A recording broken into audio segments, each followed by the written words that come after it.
And hello, welcome YouTube.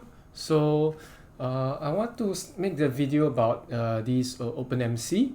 Okay, this is my I'm making a series of OpenMC libraries, rather OpenMC video guides.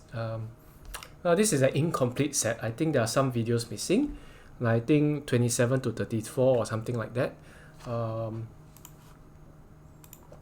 Yeah, but this actually records my experiences and attempts with OpenMC.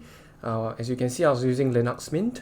Okay, I think there are about 40-ish videos, but I think some of them were lost. So pardon me, I did not manage to finish it off.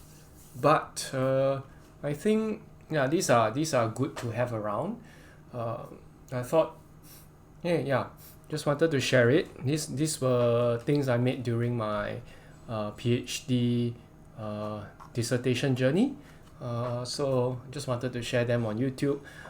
Maybe they're not the most perfect. Not the it reflected my knowledge. I think about 4 years ago. It was in 2022 or 2021. So yeah, I just wanted to share them with you. Yeah. So disclaimer. That was me back then.